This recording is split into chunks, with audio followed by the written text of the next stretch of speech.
Day 1. Nobody named him. Naming things made them harder to lose, and matron Priscilla Tuho had not survived 19 years in the long-term care ward of Greyvale Memorial Hospital by forming attachments to things that did not belong there. The cat had simply appeared. That was the word she used in her incident report, appeared, because no other word was accurate. Not arrived, which implied a door. Not entered, which implied an opening. He was simply not there, and then he was. Black and thick-furred and entirely at ease, sitting at the foot of bed 7 with his amber eyes half closed, as though he had been there through the night and was only now bothering to be noticed. Priscilla was a practical woman. She had the broad, steady hands of someone who had grown up working, and a voice that carried without needing to be raised, and 39 years of nursing behind her, the first 20 in Otautahi, before she and her husband Rawiri had come north. She did not believe in omens. She did not believe in coincidences either, which was a different thing. She believed in procedure, in documentation, and in the operational reality that a hospital ward was a sterile environment not designed for animals of any kind. She picked the cat up. He allowed this without complaint, tucking his front paws inward in the way of cats that had been handled by humans before, and she carried him down the corridor, through the ward door, and set him outside on the service landing. He sat there for a moment with great dignity. She went back to her desk. She had reached the second line of the incident report when Hemi, her youngest staff nurse, appeared in the doorway with an expression she recognized as the expression of someone delivering news they do not wish to deliver. "Matron," Hemi said. She already knew. "He's on bed 7, Hemi said. The service landing was 3 floors up. The ward windows had been sealed since the last renovation. The service door opened only from the inside with a key card." Priscilla finished the sentence she was writing. Then she put the pen down, walked back to the ward, and looked at the cat on bed 7. He looked back at her with the equanimity of someone who has nothing to explain. She tried again, carried him this time to the main building exit and deposited him outside the front entrance, where the ambulance bay opened onto Ridderford Street and the Wellington winter was doing what it did in late July, pressing a cold, salt-edged wind off the harbour and into the face of anyone standing still. She watched him from behind the glass door for 45 seconds. He sat on the concrete, orienting himself. Then he walked without urgency back toward the building. She called the facilities manager. The facilities manager reviewed the ward's entry points with the thoroughness of a man who understood liability. He could not identify how the cat had entered. He suggested, with the tentative optimism of someone who knows an answer will not be accepted, that perhaps the cat had entered before the ward was locked the previous evening and simply not been noticed. Priscilla did not respond to this suggestion. She tried a third time. On the third removal, she noted in her incident report that the cat was in good health, had no collar but carried the well-maintained coat of an owned animal, and that he had, on each return, gone directly to the foot of bed 7 without investigating any other area of the ward. She also noted, because she was thorough, the following: that the patient in bed 7, Alistair Barr, 81, retired, admitted 23 days ago with dehydration and a cardiac irregularity, had not acknowledged the cat's presence in any visible way. His eyes remained on the ceiling. His hands lay flat on the blanket. His chart had not improved. She did not note what she had also observed, that Alistair Barr's left hand, which had been motionless for 23 days, had moved slightly twice. Once when she set the cat back on the foot of the bed after the second removal. Once when she carried the cat out for the third time. Both times, the hand moved toward the place the cat had been. She closed the report and went to the medication trolley. Bed 7. Priscilla had been working this ward long enough to understand what it meant when a patient arrived in the condition Alistair Barr had arrived in. No emergency contact, no visitor in 23 days. A South Island address on a form filled in by the admitting paramedics, which meant no family nearby or no family willing to be listed. The bruises on his wrists had been documented and reported to the appropriate social services team, who had opened a file and assigned a case number. The file had not produced a visitor. He was a tall man, even lying down. She could tell this from the length of his frame under the blanket, the large, weathered hands, the left hand, specifically, which was the one that had moved. He had the particular skin of men who had spent decades outdoors, the kind that does not tan so much as season, as though the weather had worked its way in rather than just across the surface. His hair had been grey once and was now white, and it needed cutting, and she had arranged for the volunteer who came on Tuesdays to see to that. He had submitted to the haircut without resistance. He had submitted to everything without resistance. He simply did not participate. His file said, "Retired lighthouse keeper." The lighthouse had been on the Otago coast, below the main road south of the city, a place she had looked up on her phone because she was a woman who looked up things she did not know. A white concrete tower above red-painted keepers' quarters, standing on a headland above water that was frequently violent and always cold. The lighthouse had been automated in 2001. His file did not specify what he had done after that. She looked at his face in the quiet of the ward at 11 o'clock on the evening of day 1, after the last observations had been recorded and the ward had settled into its night rhythm. His eyes were closed. His breathing was regular. The heart monitor beside him produced its steady green line, which was medically adequate and emotionally communicating something she had no clinical instrument to measure. The cat was at his feet. She had stopped trying to remove him. She was, above all, a practical woman. And the practical reality was that this animal had entered a sealed ward 3 times without a discernible mechanism, had gone directly to this specific bed each time, and had settled there with the composed intentionality of something that had a reason. She did not know what the reason was. She knew that she had 22 other patients, a medication review due in the morning, and a staffing gap on Thursday that she had not yet resolved. She lowered the ward light and went back to her desk. At 1:37 in the morning, she heard something she had not heard from bed 7 in 23 days. She stood up. From behind the curtain around Alistair Barr's bed came a sound, low, rough, barely audible over the sound of the cardiac monitor, the kind of sound that begins as an attempt at something and does not quite get there. She pulled the curtain back. He was not awake in the full sense. His eyes were still closed. But his left hand, the one with the weathered skin and the loose-jointed knuckles of old hands, had moved across the blanket and found the cat's fur. His fingers were in it, working slowly, the way hands sometimes move when the person is between sleep and waking, when the body acts without the mind's supervision. The cat had not moved. He sat very still at Alistair's side. He had repositioned himself, she noticed, from the foot of the bed to the left side, close to the hand, and he was watching her.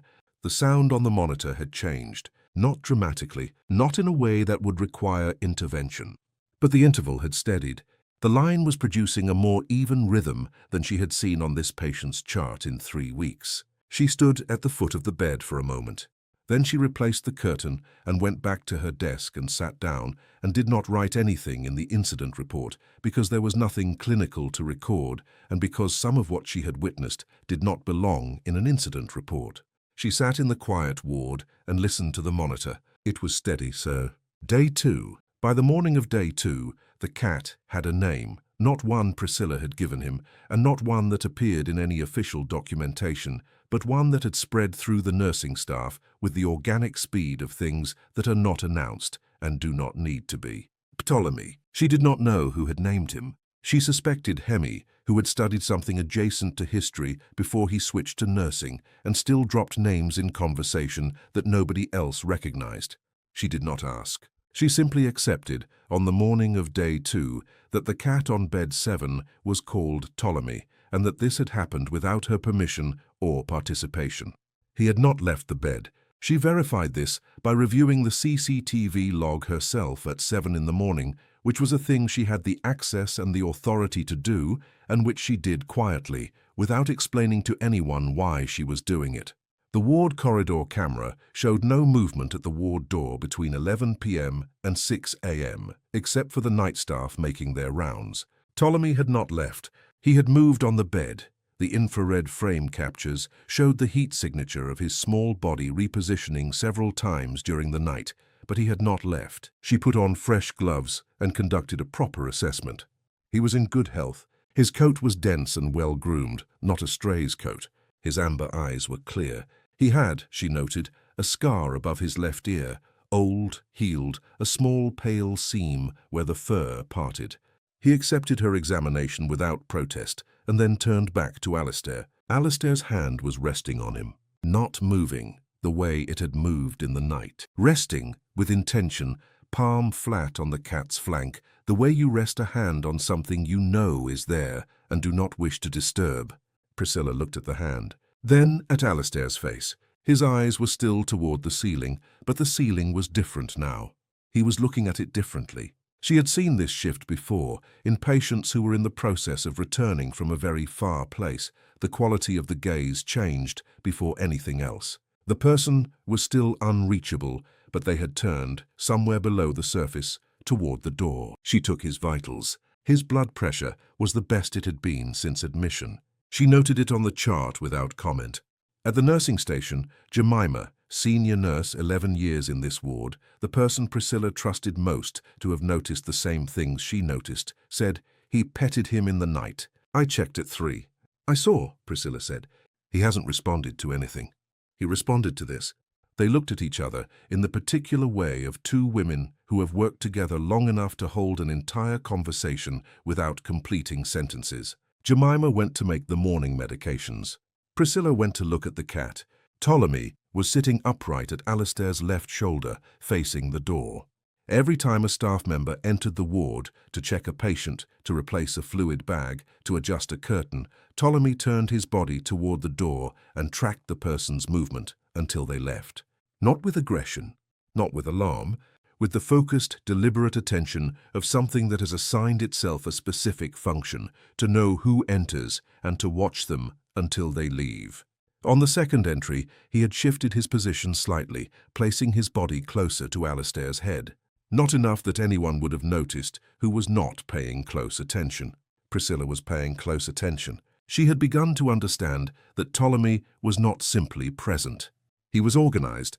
He was performing a specific role with a specific logic, and the logic was, nothing gets to this man without going through me first. She had worked with hospice patients. She had worked with patients in the final stages of grief, of surrender, of the quiet process of letting go. She recognized the clinical markers in Alistair Barr, the withdrawal from food, the absence of speech, the motionlessness that was not sleep, but its cousin. She had seen patients reach a point of decision without knowing they had reached it, and she had learned over 19 years that the job in those moments was not to argue with the decision, but to find what the patient needed to choose differently. She had not yet known what Alistair needed.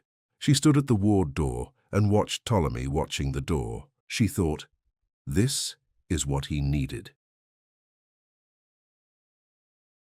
At 11:23 in the morning of day 2, something happened that Priscilla would think about for a long time afterward, in the way that small things stay with you when they contain more than they appear to. She was writing the handover notes when she heard Hemi's voice from the ward, not loud, not alarmed, but carrying the quality of needing to be heard.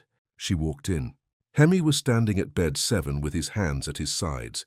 He was looking at Alistair. His face was the face of someone who has just witnessed something small and exact and does not know what to do with it. Alistair Barr was looking at the cat, not at the ceiling, not at the window, at Ptolemy, who was sitting on the left side of the bed facing Alistair, 4 inches from his hand, and Alistair was looking at him with the particular focused attention of a man who has just recognized something. His lips were moving. No sound came out, or, if sound came out, it was below the threshold Priscilla could hear from the doorway. But the lips were moving, and the eyes were open, and they were directed, deliberately and specifically, at Ptolemy. Priscilla walked to the bed. She stood at the foot of it.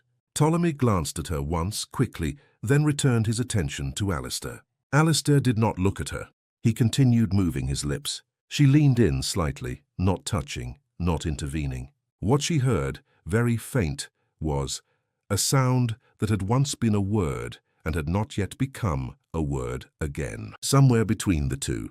She stepped back. She nodded at Hemi. They both left the ward quietly, and she stood in the corridor and felt the particular weight of a moment that has not resolved itself and cannot be forced to. "He hasn't spoken in 23 days, Hemi said. "I know." What was he saying? She thought about what she had heard, the sound between silence and language, the shape the mouth makes before it remembers how. "I don't know," she said. but he was saying it to the cat. That afternoon, Jemima came to Priscilla's office with a phone. "You need to see this," Jemima said. She was not a woman given to urgency, which was why Priscilla took the phone. It was a photograph posted that morning by one of the junior nurses, Aroha, 24, who had been at Greyvale for 8 months and had the digital instincts of her generation. She had posted it to the hospital's community notice board, a local online forum mostly used for lost pets, garage sales, and the intermittent complaints about parking on Ridderford Street.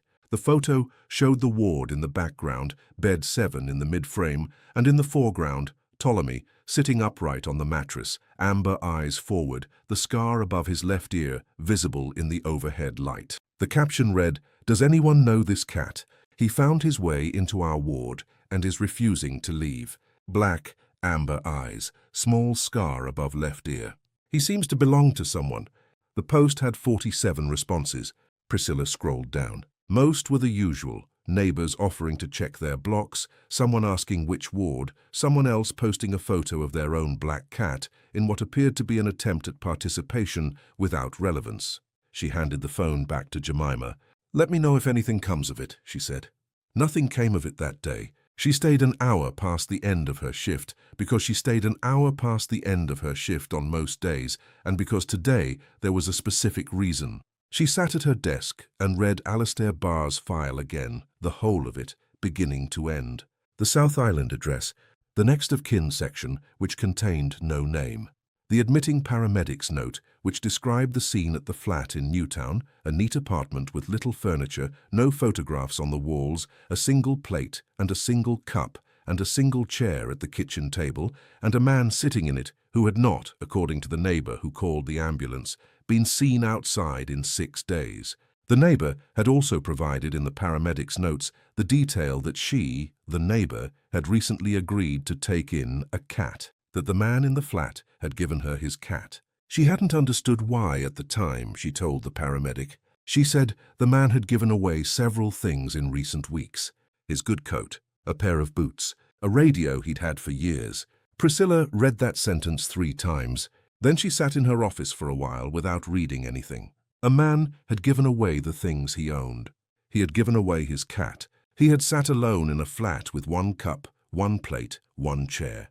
He had been found by a neighbor and brought here. He had not spoken. He had not eaten properly. He had not looked at anyone. She was a practical woman. She dealt in what was observable, measurable, documentable. She had just documented that this man's cat had walked approximately 4 kilometers through a Wellington winter to find the specific ward in a specific hospital where this specific man was lying in a bed and staring at the ceiling. She looked at the incident report she had started on day 1. She had never completed the section marked Resolution. She left it blank. She turned off her desk light and walked back to the ward. In the dimness, bed 7 was a shape beneath a blanket. Ptolemy was a darker shape at the left side of the bed. She could hear the monitor, its steady green sound. Alistair's hand was on the cat. She looked at them for a moment. Then she went home. Day 3, morning. The woman arrived at 7:42. Priscilla saw her before anyone else did because Priscilla was always at the nursing station at 7:42, transitioning between the night handover and the morning routine, reviewing the charts, making the assessments that shaped the day's plan. She saw the woman through the glass panel beside the ward door. 50s, dark coat buttoned to the throat, a bag over one shoulder, her face carrying the particular expression of someone who has driven a long way very quickly and has not yet recalibrated from the speed of the journey to the stillness of the destination. The woman was looking at her phone and then looking at the ward number above the door and then looking at her phone again. Priscilla opened the door. The woman looked up. Her eyes, dark, wide, reddened at the rims from the cold outside or from something else, went directly to Priscilla with the focused need of someone who has run out of patience for searching. "I saw the photo online," she said. Her voice was flat with effort, the flatness of someone who learned a long time ago that falling apart in a crisis is an indulgence that does not help. "The cat, with the scar." "Yes," Priscilla said. "His name is Ptolemy." The woman's voice fractured on the name just slightly and then steadied. "My father gave him to our neighbor 6 months ago. He gave him away. I didn't know." She swallowed. My father is a patient here. I think—" She stopped, reorganized. "I think the patient is my father." Priscilla looked at her for a moment. Then she stepped back from the door and said, "Come in." The woman's name was Bridget Barr, 54, from Christchurch, 4 hours south by car. She had driven through the night after seeing Aroha's photo.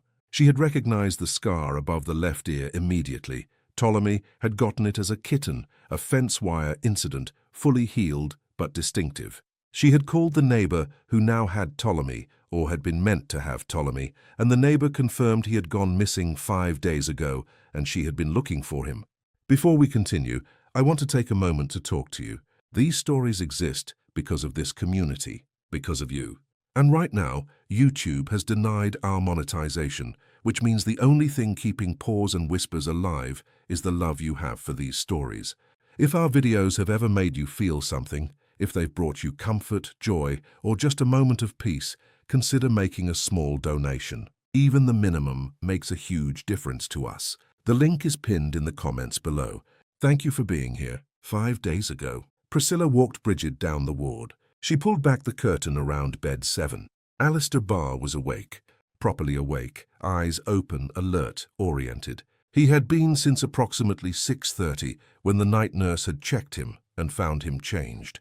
He had accepted breakfast. He had spoken 3 words to the night nurse, the first words he had spoken in 24 days, and the words were, "Where is he?" The night nurse had said, "Still here." Ptolemy was still on the left side of the bed. He had turned when Priscilla pulled the curtain to face her and then past her to the woman standing at her shoulder. Alistair's eyes followed. He looked at Bridget. She was standing very still in the space between the curtain and the bed, and her face was doing something complicated and private that Priscilla did not look at directly. She stepped back. She let the moment exist without adding anything to it. What she heard, standing outside the curtain, nothing for a long time. Then a sound, then another sound, lower, from a different person. Then silence again, but a different silence. The silence that comes after something has been released rather than contained. She walked to the end of the ward and stood at the window that looked west, toward the Tinakori Hills, where the trees were moving in the morning wind off the harbour, the Pohutukawa bare of its summer flowers and dark against the grey July sky. Below the hills, the city was doing what it always did in the early morning, assembling itself piece by piece from the dark. Behind her, somewhere along the ward, Jemima was beginning the morning rounds. Hemi had come in early. He was at the medication trolley, going through the chart order with the particular careful attention he brought to everything, and he glanced at her from across the room with a question in his face. She shook her head, not in the direction of any answer, but in the direction of something that did not have an answer. He nodded and went back to the chart. She gave them an hour. At the end of the hour, she knocked on the curtain frame and received permission to enter, and she entered the small curtained world of bed 7 to find Bridget sitting in the chair beside the bed, her coat off now and folded over the armrail, and Alistair's hand in both of her hands. Ptolemy was between them on the mattress, sitting in the way he always sat, upright, attentive, his amber eyes moving between the two people with a quality that Priscilla had spent 2 days trying to name and had finally settled on: vigilance. Not alarm, not anxiety. The vigilance of something that has been doing a specific job and is not yet certain the job is complete. "I'm going to need some information," Priscilla said to Bridget. "When you're ready. Your father's care plan needs to be updated." Bridget looked at her. "Of course," she said. "Whatever you need. There'll be a team, social services, the specialist. We'll organize a meeting for this afternoon if that's possible."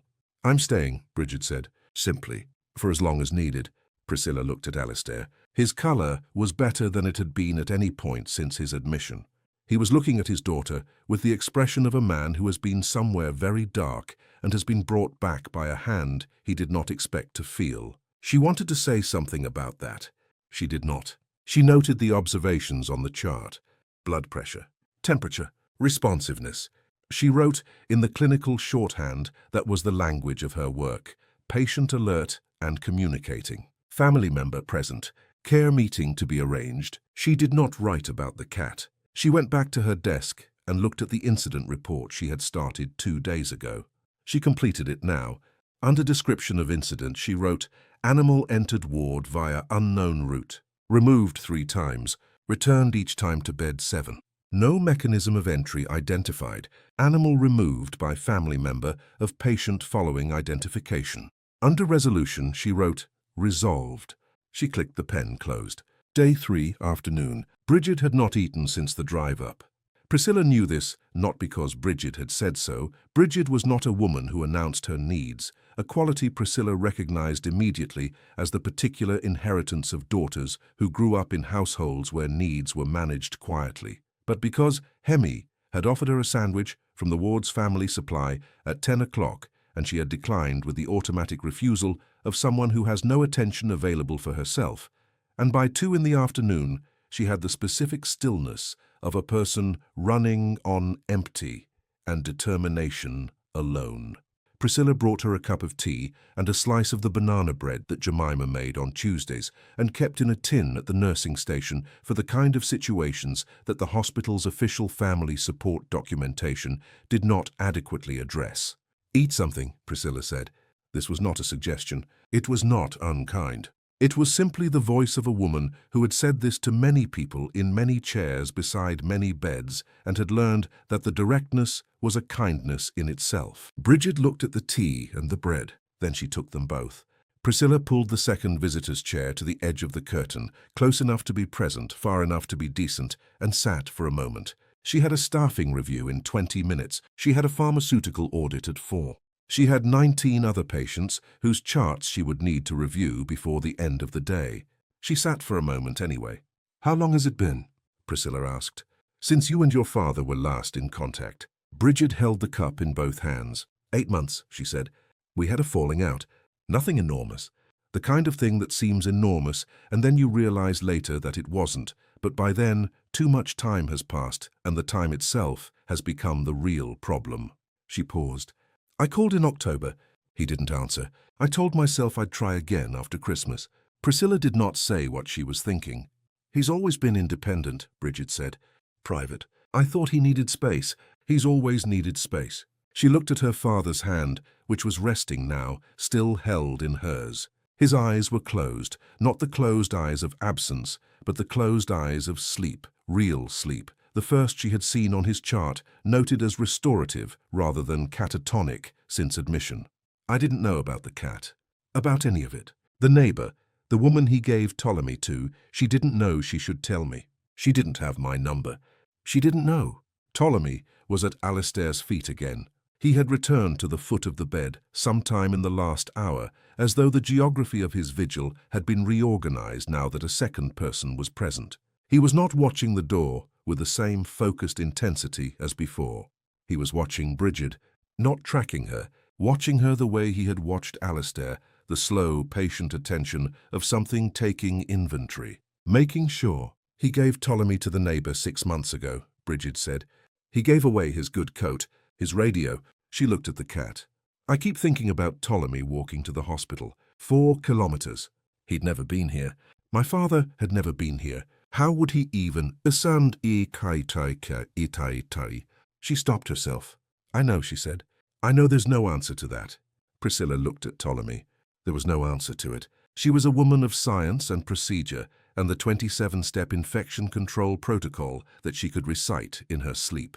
She did not have a category for a cat that walked 4 kilometers through a Wellington winter and entered a sealed ward and sat on the correct bed. She had, however, been a nurse for 39 years. And in 39 years, she had learned that there were things that happened in wards that did not fit the categories. Not supernatural things. She had no patience for that language.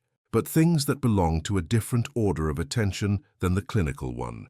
Things that the clinical order, for all its precision, was not designed to measure. She stood up. She touched Bridget's shoulder briefly, just once, the efficient warmth of a woman who does not make gestures she does not mean. "The meeting with the social services team is at 4, she said. "I'll come and get you." The social services meeting was, in the way of such meetings, both necessary and inadequate. There was a social worker named Petra, mid-30s, capable, burdened by a caseload that was 3 people too heavy, and the specialist who had been managing Alistair's cardiac irregularity and a representative from the hospital's patient welfare unit, and Priscilla and Bridget. They sat in the small conference room at the end of the corridor, and they discussed Alistair Barr in the clinical and administrative language appropriate to the setting, which was the only language the setting permitted. What emerged from the meeting, practically, Alistair would not return to the Newtown flat. The flat was not appropriate, not the space itself, but the isolation of it, one man in one chair with one cup and no contact list. There would be a transfer in time, when he was stable, to a supported living arrangement closer to Christchurch, closer to Bridget. She had already called her husband from the car park during the lunch break, and they had discussed this with the practical speed of people who are good in emergencies and can sort the rest out later. What also emerged, practically but in softer language, Alistair needed support that was not medical. The social worker had the appropriate referrals. There were people who would come. There was a process. Bridget listened to all of it with the contained focus of a woman managing a great deal at once and not allowing any of it to fall. After the meeting, in the corridor, Priscilla said, "You're good at this." Bridget looked at her. "At what?" "Holding things together while things are falling apart." Bridget was quiet for a moment. "He taught me," she said. Then, without elaborating, she walked back to the ward. Late afternoon. The light in Greyvale Memorial Hospital in late July came through the west-facing windows at an angle that Priscilla had spent 19 years learning, the way it moved across the ward floor at 3 p.m., the way it reached the far beds by 4:30, the way it turned the white walls, a colour that was almost warm, a concession the Wellington winter made briefly before the sun dropped behind the Tinnacorry Hills and the grey returned. She noticed this light the way she noticed most things in this place, not consciously, but accurately. It was part of the texture of the ward, filed away with the particular sound of each patient's monitor baseline and the specific cadence of each nurse's footsteps in the corridor. She was doing the afternoon medication round when she stopped. She stopped because Ptolemy had done something she had not seen him do before. He had left the bed. Not for long. She had been past bed 7 3 minutes ago, and he had been in his usual position. But now he was on the floor, and he had walked deliberately, without the exploratory sniffing of a cat uncertain of its surroundings, across the ward to the window on the west wall. The low window that looked out toward the harbour and the hills. He had jumped up to the sill, which was narrow, and he had arranged himself there with the precise economy of a cat that knows exactly how much room it has, and he was looking out. Not at the ward, not at Alistair, out. Priscilla stood in the middle of the ward with a medication cup in her hand and watched him.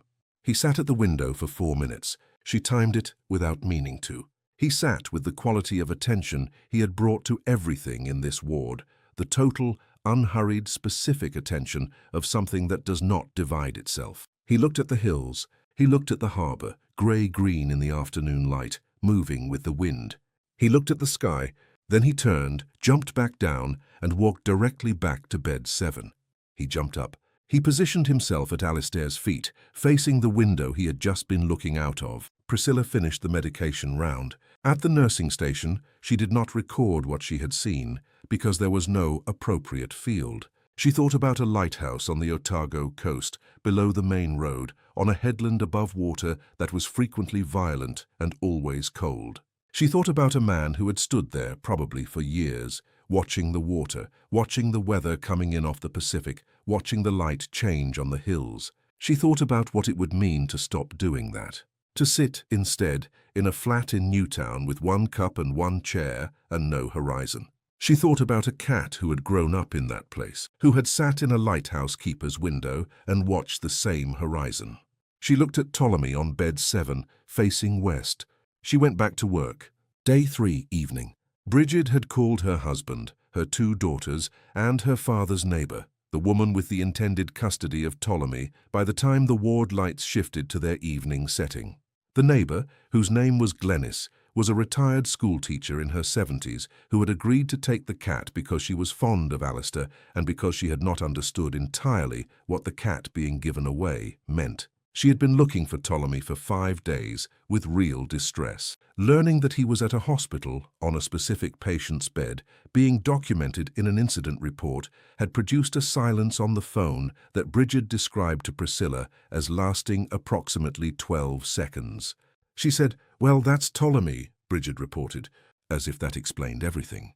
"It might," Priscilla said. She was at her desk. The ward was quiet in the way it was quiet in the early evening, not silent, but composed, the rhythm of it settling into the slower tempo of the hours between dinner and sleep. Down the ward, she could hear the television in the family room running the evening news and the low conversation of Jemima doing the meal round and the particular sound of the ward at rest, which she had been listening to for 19 years and which she had never entirely taken for granted. Bridget was leaning on the nursing station counter with her second cup of tea, which she had actually finished, and Priscilla thought she looked like a woman who had been running for 12 hours and had only just noticed that her legs were tired. "He spoke to me this afternoon," Bridget said. Properly, a full sentence. Priscilla looked up from the chart. "He said he was sorry." Bridget's voice was even. She had made the decision, clearly, to report this without coming apart. That was all. Just, "I'm sorry." And I said, "Me too." And he closed his eyes. "And Ptolemy," she paused. Ptolemy put his paw on my father's hand, just for a moment, and then took it away. The ward was quiet around them. "He's going to be all right," Bridget said. She said it the way people say things they need to say out loud in order to make them durable. "I know it's not simple. I know there's a lot. The care plan, the move, all of it. But he's going to be all right." Priscilla looked at her. She was a woman who did not offer reassurances she could not stand behind. "He has a reason to be," she said. It was, for Priscilla, an expansive statement. Mose. Day 4. It began, as days in the long-term care ward began, with observations. Alistair Barr's chart for the morning showed the following: blood pressure within normal range for the first time since admission. Appetite noted as present. He had eaten the full portion of breakfast, the first full meal since week 1. Sleep noted as restorative. Communication noted as initiated. He had spoken unprompted to the night nurse at 3 a.m., asking what time it was, which was such an ordinary question that the night nurse had recorded it in the chart with 3 exclamation marks before crossing them out and replacing them with standard notation. Priscilla read the chart at her desk and drank her first coffee of the morning. She noted that Ptolemy was still on the bed. She had been expecting, with the quiet logic of her experience, that something would shift now that Bridget was here, that the cat's role, whatever she wished to call it, would reorganize, that he might begin to disengage, the way some things disengage when the work they've been doing is taken over by someone else. He had not disengaged. He was in his position at Alistair's left shoulder, facing the door, doing the job he had been doing from the beginning. He noted her arrival in the ward, with a brief turn of his head, and then returned to his watch. She stood at the foot of the bed. Alistair was awake. He was looking at the window, the west-facing window, the one Ptolemy had sat at the afternoon before. The early morning light was not yet reaching it. The sky outside was the flat grey of a Wellington winter morning, undifferentiated, the harbour invisible in the cloud. He was looking at it anyway, with the particular quality of attention that she now recognized as his own.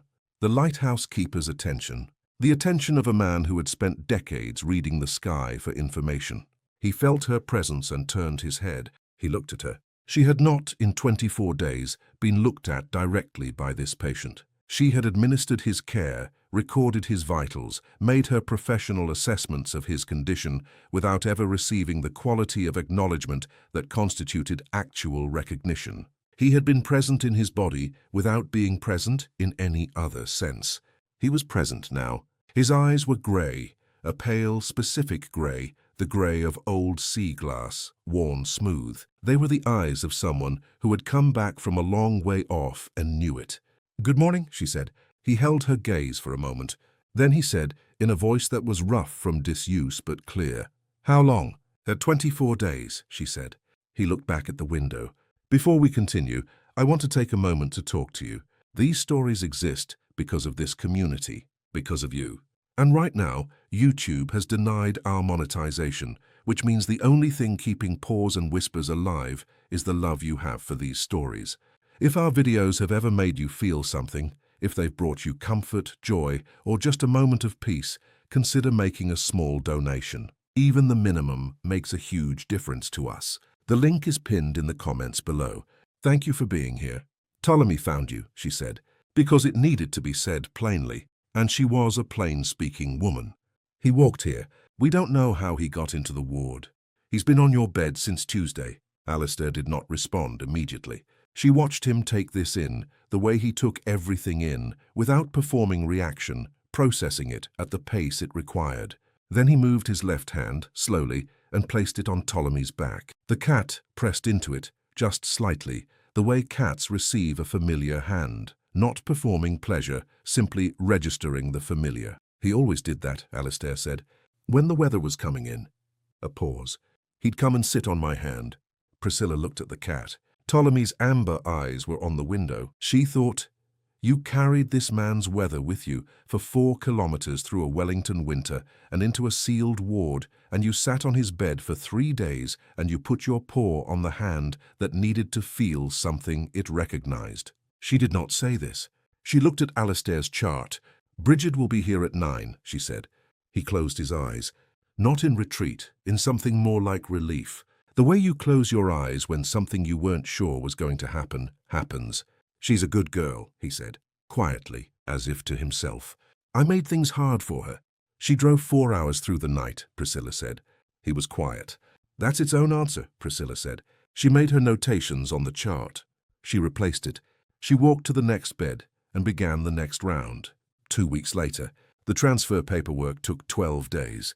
Priscilla had, over the course of 19 years, developed a productive relationship with the hospital's administrative systems, meaning she understood precisely which forms accelerated processes and which forms slowed them, and she completed the former with efficiency and the latter with a strategic thoroughness that produced the same result. Alistair's transfer to a supported care facility in Christchurch was arranged for the 14th day after Bridget's arrival. In the meantime, Bridget had gone home and come back twice. The first return was practical. She brought clothing, toiletries, a book she had found in Alistair's flat that she thought he might want. The second was less scheduled. She had come on a Saturday, unannounced, and they had sat for most of the afternoon, and Priscilla had heard, passing the curtain at bed 7 in the course of her rounds, the low, ongoing sound of a conversation that had been waiting a long time to happen. Ptolemy had remained. This was the fact that Priscilla had not entirely known how to categorize in the incident report's aftermath.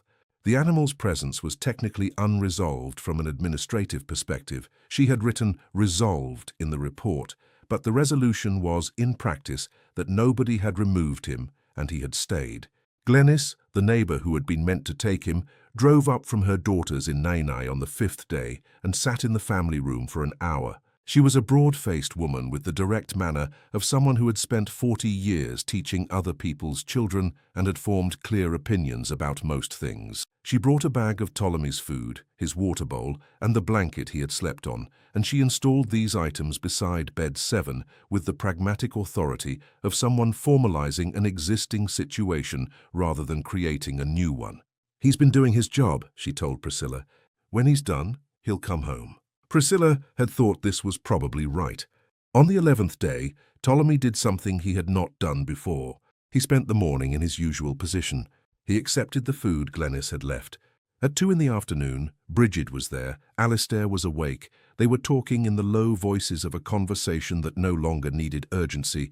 Ptolemy stood, stretched in the long, full-body way of cats that have been still for a long time and are preparing to move, and walked to the foot of the bed. He sat there for a moment, facing Alistair. Alistair looked at him. Ptolemy jumped off the bed. He landed on the ward floor, sat for a moment to confirm his bearing, and then walked to the end of the ward, where the door to the corridor stood propped open for the afternoon ventilation. He paused in the doorway. He looked back at bed 7 once. Then he walked out. Bridget and Alistair watched the empty doorway. "He's done," Alistair said. His voice was steady. It had been steadying all week, the roughness receding, something more like his own voice returning. She knew this because Bridget had described it to her, had said, "He sounds more like himself," and had added quietly that she had been afraid she had forgotten what that sounded like. Bridget looked at the empty doorway and then at her father. How did he know? Alistair was quiet for a moment. He looked at his hands, the weathered left one, the one that had been motionless for 24 days, and then moved toward a familiar warmth. He always knew, Alistair said. Before I did, mostly. The morning of the transfer, Priscilla arrived at 6:30, as she always did, and she did the thing she always did first, walked the ward. Not with a chart in her hand, not yet, but simply with her eyes and her 40 years of gathered attention, taking the measure of the room and the people in it before the day began, and made the measure harder to take. She stopped at bed 7. Alistair was awake, sitting up slightly against the raised pillow. His color was steady. The food on the breakfast tray beside him was mostly gone. His grey eyes were on the window, the way they always were in the mornings now, reading the sky, the harbour, the hills, whatever the weather was doing over the city.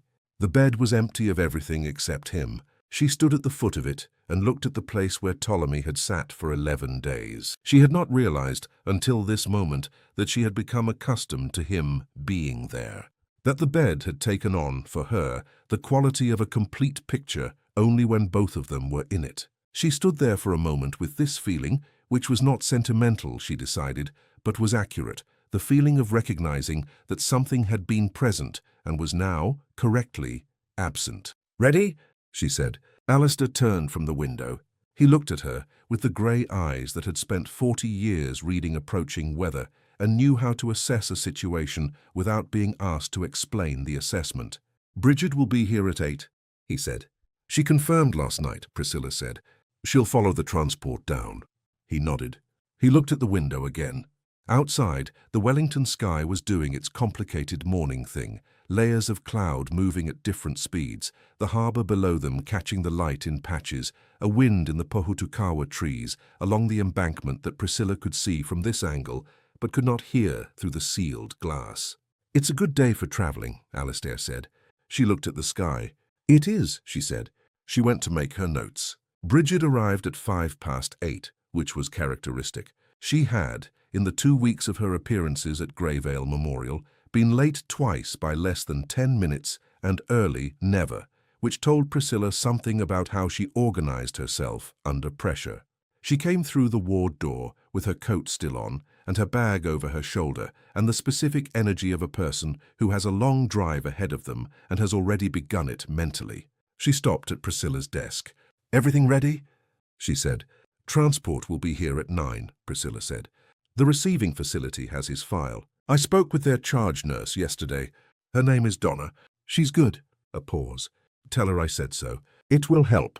Bridget looked at her. There was something in her expression that Priscilla recognized, the look of someone who wants to say something and is determining whether the moment is right for it. "I want to ask you something," Bridget said. "Go ahead." "The incident report," Bridget said. "The one about Ptolemy. What did you write?" Priscilla considered this. "I wrote that an animal entered the ward via an unknown route, was removed 3 times, returned each time to bed 7, and was ultimately removed by a family member following identification." Bridget was quiet for a moment. "That's all?" "That's what could be documented," Priscilla said. Bridget looked at her hands on the counter. Then she looked up, and her eyes were clear and direct. "He saved my father's life," she said. It was not a dramatic statement. It was factual, the way she made most statements, stripped of the performance that the sentence might otherwise carry. "Ptolemy saved his life. I know you know that. I wanted to say it to someone who was here." Priscilla looked at her. "I know it," she said. She did not say more than that. She did not need to. She was a woman of 19 years in this ward and 40 years of nursing, and she had learned over those years that the most significant things that happened in hospitals were often the ones that did not appear in any report, that the clinical record and the human record were not the same document, that the human record lived in the people who had been present and was stored in a different way. She had been present. She would store it in the way she stored the things that mattered, without sentimentality, without embellishment, without losing any of the detail. Doubts. 9:15.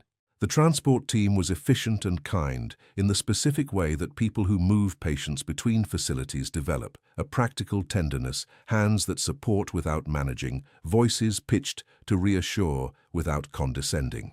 They transferred Alistair from the bed to the wheelchair to the transport gurney with the competence of long practice. Priscilla stood at the nursing station while this happened and did her work. She had 19 other patients. She had a medication review. She had a staffing question that needed to be resolved by 11. She did her work, and she also, without making any visible adjustment to her posture or her attention, watched. She watched Alistair, upright in the transport chair, take one more look at the ward. The long room with its beds, its curtains, its monitors, maintaining their green conversations with the air. Bed 7, stripped to the mattress now, the blanket folded at the foot, the tray table cleared, the monitor screen dark. The place where he had lain for 24 days and not spoken and not eaten properly and not looked at anyone. The place where a black cat with amber eyes had sat and waited and refused to leave. His grey eyes moved down the ward, and she thought he was doing what she sometimes did, taking its measure, acknowledging it, filing it in the place where you keep the things that changed you. He looked at her across the distance of the ward. She nodded. Once, definitively, the way she acknowledged the things she respected. He held her gaze for a moment. Then he looked at Bridget, who was beside the transport chair, with her hand on the handle of his bag, ready. "Come on then," he said. She smiled at him. And Priscilla saw, in that smile, the daughter who had driven 4 hours through the night and would drive 4 hours back, and who would keep driving, and who had not stopped being his daughter even during the 8 months when neither of them had known how to find their way back to the other. They went through the ward door. She completed the morning rounds. At 11, she resolved the staffing question. At 12:30, she ate lunch at her desk, which was her habit. At 2, the pharmaceutical audit proceeded without incident. At 3:15, Hemi stopped by her office with his usual end-of-shift debrief, the competent summary of a nurse who paid attention and knew what to do with what he noticed. "Bed 7 is ready for the next admission," he said. "Good," she said. "There'll be someone this afternoon." He started to leave. Then he stopped in the doorway. "Can I ask you something?" "You can," she said. "What do you think actually happened with Ptolemy? I mean..."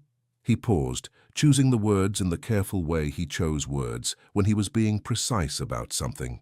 "How do you explain it?" She looked at him. He was 26 years old and had been in this ward for 8 months and was going to be excellent eventually in the way that nurses who ask the right questions become excellent. She gave his question the respect of a real answer. "I don't explain it," she said. "I document what I observe. What I observed was a cat who knew where his person was and went there and stayed until it was no longer necessary." Hemi was quiet for a moment. "That's enough of an explanation?" he said. "It's what happened," she said. "That's not the same thing as an explanation, but it's enough." He nodded. He left. She went back to the afternoon's charts. The following Tuesday, Priscilla arrived, as she always did, at 6:30. She walked the ward. She made her assessments. Bed 7 now held a new patient, a woman in her 70s, post-surgical, cheerful in the direct way of people who have decided that being cheerful is a strategy and have been using it successfully for years. She had a daughter who visited every day and a husband who came in the evenings and a broad social map of people who knew where she was and would come if needed. Priscilla greeted her, assessed her, moved on. At 9 o'clock, she received a text message from a number she had added to her contacts 11 days ago and had not expected to hear from quite so soon. It was from Bridget. It said, "He asked to see the harbour today." They took him in a wheelchair to the esplanade. He watched the water for about an hour. I sat with him. He told me about the lighthouse, things I'd never known. Ptolemy is home with Glenys, apparently causing trouble. Dad asked if we could bring him to visit when he's settled. I said yes. "I thought you should know." Priscilla read this at her desk. She read it twice. She set her phone down. Outside the window of her office, the Wellington harbour was doing what it did on a clear winter morning, moving, cold and constant, the light on it something between silver and white, the kind of light that does not comfort exactly, but clarifies. The Tinakori hills above the city were dark green against the pale sky. The pohutukawa trees along the waterfront were bare, but not finished. The bare branches of a pohutukawa in winter are the specific bare of something that has simply decided to wait, full of what it will do with the summer when the summer comes. She thought about a lighthouse on the Otago coast. She thought about an amber-eyed cat who walked 4 kilometers through a Wellington winter because he knew something that none of the people with their instruments and their charts and their clinical language had been able to name. She thought about what Hemi had asked her. How do you explain it? She looked out at the harbor. The water kept moving, the way it always did, indifferent, constant, carrying the light without holding it, the way water does, the way some things do that are built to carry rather than to keep. She picked up her pen. She opened the next chart. She began. The end.